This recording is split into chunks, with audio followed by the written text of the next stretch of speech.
You've probably seen it before. Some people getting out of this world results from their Facebook ads while others are struggling just to break even. Maybe you've even been there yourself, which is why on this episode we're covering how to improve your Facebook ads so you can get more clicks, leads, and sales. Let's get to it. Hey there, my name is Adam Erhart, modern marketing strategist, and welcome to the Modern Marketing Show, where we help you make marketing that matters. So if you're interested in learning about the latest and greatest marketing strategies, tools, tips, tricks, and tactics, well, you may want to consider subscribing and hitting that little notification bell. Alright, let's talk Facebook ads, and specifically how you can improve and optimize them so you can increase your click-through rate, lower your cost per thousand, and increase your return on investment. And it all starts with step number 1, strategy. Alright, so to get us started, the best way to optimize and to improve your Facebook ads is to begin with a solid and foundational strategy in place. What this means is clearly mapping out the entire process from click all the way up to sale so that you know exactly what's going to happen to get that lead and turn them into a customer. Now, if you've been following me for any length of time or seen any other videos, well, you know what a stickler for strategy I am, and that's simply because far too much emphasis is placed on all the tactics and all the fun stuff, when really what the priority should be on is on that strategy, because in the end, that is what's going to end up connecting and converting those leads into those customers. So what I mean when it comes to strategy is that you need to understand exactly who it is you're trying to reach. Once you reach them, what do you want them to do? Of course, be really clear and specific about where you want them to go. And lastly, what are you going to do if they don't take action or if they only take partial action? And what I'm referring to here, of course, is a retargeting strategy. So my advice here, and the most important thing that I can offer, is to figure out your strategy before you even put a single dollar into the campaign. Map it out, plan it out, and your campaign will do significantly better than if you just ignored this step or just kind of flew by the seat of your pants. Also, one final tip when it comes to strategy is that you want to be direct and you want to let Facebook know right away and right up front exactly what you're trying to achieve. So if your goal is to get more clicks to your website, that's totally cool. Just make sure that you're selecting traffic. And if your goal is to get more conversions, well then obviously you're going to want to choose the conversion objective. And if your goal is video views, then obviously go for video views. It doesn't make sense here to try and game the system when Facebook really does have your best interest at heart. Alright, so now that we've got that covered, if we've mapped out our strategy, it's time to move into the next phase, which is to really clearly identify your ideal customer avatar, or that person that you're trying to reach with your Facebook ads. What you're trying to do when you create your avatar is create a crystal clear image of exactly who you're trying to reach, including things like demographic, or geographic, or psychographic details. Now, the demographic details, those are the obvious ones, like their age, or gender, or income, or occupation, things like that. The geographic details, well, kind of obvious as well. That would be things like their city, or their state, or their province or country, where they live. But the psychographic details, that's where things start to get fun, because this is where you get to deep dive into the psyche of your ideal customer and start to try to uncover their attitudes and their interests and their behaviors and things they may follow or read or activities they enjoy or hobbies or things like that.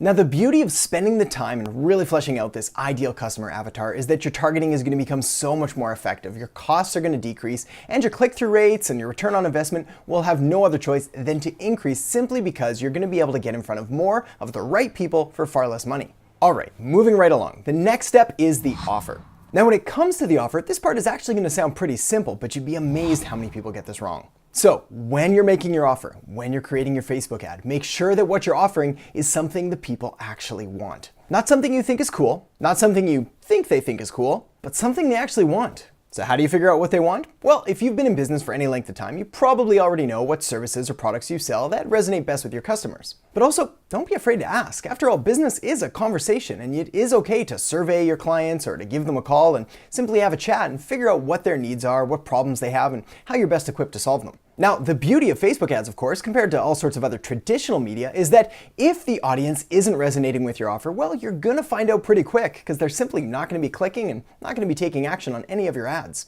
Now, I know this step sounds simple, but it is incredibly profound, because the best Facebook ad in the world can't sell something that nobody wants or doesn't think they need. Alright, and that's going to lead us nicely into the next part about how to improve your Facebook ads with messaging. Now, as an advertising agency owner, I can't even begin to tell you just how important getting the right message is. So my advice here is to spend way more time writing the perfect ad message than you think you need to. I'm not talking minutes, I'm talking hours, and maybe even hours in a day, letting it sit overnight and then coming back to it the day after. Also, don't be afraid to run it by some friends or some colleagues or some potential customers to get their feedback on it as well. And when it comes to the messaging, well, the same thing is going to apply to the image, or if you decide to use a video, then to the video as well. Spend a lot of time picking out the perfect image, because the right image can tell a lot of the story and do a lot of the heavy lifting for you that might fill in the blanks of your message. And of course, even though I'm advising here to spend a ton of time writing the perfect message and finding the perfect image or making the perfect video, it still makes sense to test and test and test some more, because in the end, the market doesn't lie, and they're going to decide what message best resonates with them.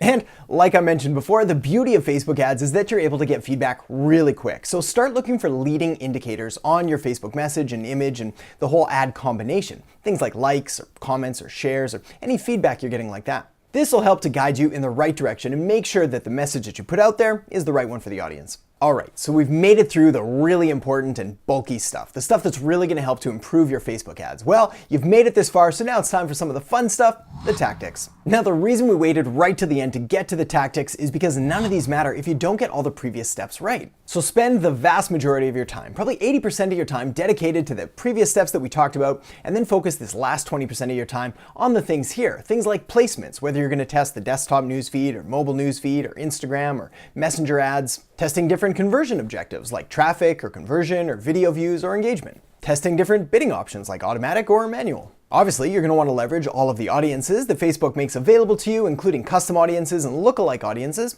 aside from just the usual interest-based audiences. And of course, all the other bells and whistles that Facebook gives you to play with. If you're looking for some more tactical type stuff, I'll make sure to link up a video right here, which gives you some of my best tips and tricks for creating high converting Facebook ads. But remember, all of that is important, but only after all the other previous and foundational principles are in place. Creating successful and high-converting Facebook ads isn't about one thing. Rather, it's about all these sorts of little things that add up to create a high-performing ad that gets you more clicks, more leads, and more sales. So thanks so much for watching. I hope you enjoyed the video. If so, make sure to give it a thumbs up, subscribe to the channel, and hit that little notification bell so you'll be the first to know when new video content comes live. Also, for more great marketing resources, head over to adamerhart.com, which is packed full of videos and articles, podcasts, and all sorts of resources to really help take your business and your marketing to the next level and way beyond that. So thanks so much for watching. I'll catch you next time on The Modern Marketing Show.